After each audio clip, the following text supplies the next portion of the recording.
मठ मंदिर रहता है। अरे गांव कहीं पैदा वैदा हुए होंगे, कहीं पैदाइश शुरू में घर पे बाप बाप रहे होंगे। ये बरेली में हमारे मठ है पंचरन माँ। देखिए संदिग्ध लग रही है। देखिए देखिए दर्शकों, एक बच्ची कह रहे कि हमारा पेंशन मठ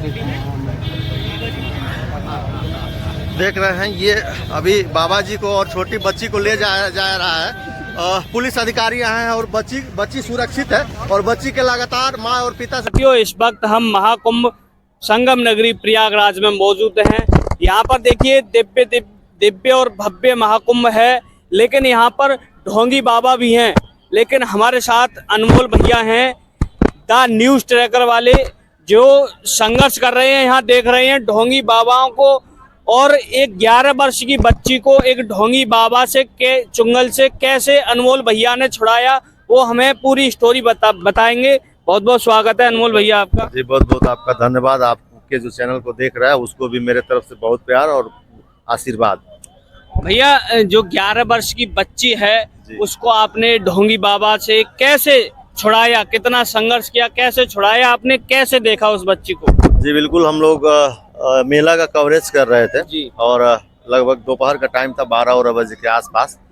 तो कवरेज करके और हम लोग थोड़ा सा एक और हमारे साथी थे निगम, और हम दोनों लोग बैठ के कुछ नाश्ता कर रहे थे। एक एकांत देखे, अंदर कंस्ट्रक्शन वहाँ काम चल रहा था, चारों तरफ से कटरेन से मतलब बैरिकेटिंग हो गया था और वहाँ अभी काम चल रहा था और अंदर खाली था। कुछ एकांत था, किनारे था, जो उसकी एरिया है बड़ी थी। तो बैठ के हम लोग नाश्ता कर रहे थे, कुछ खा पी रहे थे। तो फिर बैठे, फिर पानी लाने के लिए हम बाहर गए और बाहर से पानी लेके आए। तो जस्ट एंट्री जब मैंने किया गेट से अंदर, तो देखा, मेरी नजर पड़ी किनारे एकदम लास्ट में ये एक बाबा है और उनके साथ एक छोटी बच्ची है। और ये बैठ के ये मुरही लाई, भूजा, कई भाषाओं में कई लोग, कोई मुरही कहता है, कोई भूजा, कोई इस तरीके से वो उनको उसको खिला रहा था। तो हम आए तो हमारे पार्टनर बोले कि भैया ये एक बाबा है, और उस लड़की को पहले उधर रूम टाइप का बना उसमें ले गए हैं, तुरंत उसके बाद मतलब तुरंत रुके भी नहीं है, 1 मिनट में ही आ गए हैं बाहर। तो हम कहे कि नहीं, हम आए हैं तो देखें, हमको कुछ शक लग रहा है, कुछ आशंका हो रही है कि आखिर इनका वेशभूषा कुछ अलग है, उस बच्ची का कुछ पहनावा अलग है। और हाँ, उसके बाद भी ये किनारे खिला रहे हैं, तो कहीं ना कहीं हमें शक हुआ। और उसके बाद फिर तुरंत मैं माइक उठाया और उनको लिया, और उसके बाद जाके बच्ची से मैं पूछने लगा। पहले मैं बच्ची से जानना चाहा कि बेटा क्या नाम है, क्या एड्रेस है, कहाँ से आई हो, इनके साथ क्यों, क्या वजह हो सकती है इनके साथ होने का। तो बताई कि हमारा भदोही घर है, गांव का भी, जैसे आप देख सकते हैं, गांव का भी नाम बताई है, जो उसका एड्रेस है, पिता का नाम बताई है, और उसकी मानसिक स्थिति बहुत ठीक नहीं थी।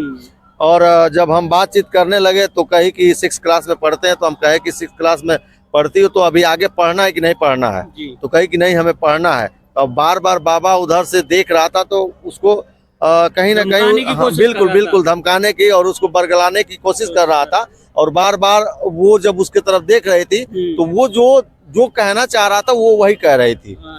तो मैं कई बार उस बाबा को कहा भी कि भाई आपकी जो बात होगी आप रखिएगा, पहले हम बच्ची से बात कर लेने दीजिए। तो मैं बच्ची से बात किया, तो वो कभी कह रही थी कि हम 2-3 हफ्ता के आए हुए हैं, कभी कह रहे थे कि 3 दिन से हैं, कभी कह रहे थे कि मैं अकेले आए हूँ। तो इस पे जो है हमें लगा, फिर उसका बाबा का मैंने एड्रेस पूछा तो वो कभी कहीं और बता रहा था, फिर कहा हमारा दूसरे किसी जिला में। तो हम कहें कि भाई ये इससे प्रयागराज से या भदोही से आपका नजदीक जिला नहीं है, तो आप कहीं और के हैं और वो कहीं और की है, तो आखिर क्या संबंध? तो ये सब क्लियर हो गया कि नहीं, इसके साथ कहीं ना कहीं घटना न कोई घट जाए। तो फिर मैं उससे बाबा से भी बात किया। तब जब तक इंटरव्यू मेरा अभी चल रहा था 7 मिनट कुछ का, तब तक एक और बाबा पीछे से आया और हम लोगों पे वार कर दिया। उसके बाद इंटरव्यू हम लोगों का बंद हो गया और तत्काल जो है बगल में पुलिस सहायता केंद्र था, तो हम 1 मिनट भी देर नहीं की और तुरंत पुलिस चौकी पे गए और जो है चौकी इंचार्ज को बोले। और कुछ पब्लिक भी वहाँ थी जो हम लोगों को देख रही थी, तो वो भी हम लोग के साथ में हो गई। जो भी कारनामे हुए पब्लिक देख रही थी, तो साथ हो गई। और वो कहने लगी कि अरे इधर भाग रहा है। तो पुलिस भी तत्काल मतलब सक्रिय हो गई और साथ में ही हम लोगों की दौड़ी। और पुल के नीचे आते आते महज 100-150 मीटर की दूरी पे है उस बाबा को और उस बच्ची को सकुशल पकड़ लिया गया। जी बाबा को तुरंत जेल करवा दी। नहीं जी, अब जेल तो अब कानूनी कार्रवाई है और वो तो जांच की प्रक्रिया है, क्या है अब तो प्रशासन का काम है। मैंने उस बच्ची को सुरक्षित पुलिस के हवाले कर दिया और जो भी उसका एड्रेस था पुलिस पूछताछ करके और उसके घर सूचना दी और उसके घर वाले आए और फिर उसको बच्ची को ले गए पुलिस सकुशल जो है उस बाबा के चंगुल से छुड़ा के और उस बच्ची को उसके घर सुपुर्द कर दी उसके गार्जियन को। बच्ची की जिंदगी बचा दी आपने। बिल्कुल बिल्कुल, जिंदगी। अच्छा, बाबाओं ने आप पर हमला किया था। हाँ, बाबाओं ने हमला किया, इंटरव्यू करते समय ही हमला कर दिया था। तो क्या लगता है इसमें ढोंगी बाबा भी बहुत हैं? बिल्कुल बिल्कुल, मैं कहना चाहूंगा कि वो बाबा हो ही नहीं सकता था, उस वेशभूषा में वो ढोंगी ही था। और कहीं ना कहीं देखा जाए तो उन लोगों का गिरोह चल रहा है, वो लोग सक्रिय हैं। अब बाबा इस तरीके की जो है हरकत नहीं कर सकता है। बाबा का काम है साधना करना, पूजा करना। तो कहीं ना कहीं जो महाकुंभ लगा है, ये 144 साल बाद ये जो है पर्व हम लोगों को मिला है, इसको बदनाम करने की कोशिश की जा रही है और जो है ये साजिश की जा रही है कि सरकार भी कहीं ना कहीं बदनाम हो और अफवाहें फैले और इस तरीके का मामला हो तो जो है और लोग जो देख रहे हैं वो यहाँ नहीं आएंगे और बच्चों को भी अपने लाने से कतराने लगेंगे, क्योंकि देश विदेश से भी लोग आते हैं। तो माहौल खराब करने के लिए कुछ ऐसे बहुरूपीय हैं कि जो ये माहौल खराब कर रहे हैं, लेकिन हम लोग जो है उसमें सक्रिय हैं। कैमरा जो होता है तीसरी नजर होता है, लेकिन तीसरी नजर नहीं पकड़ पाई, लेकिन हम उसको पकड़ लिए जी।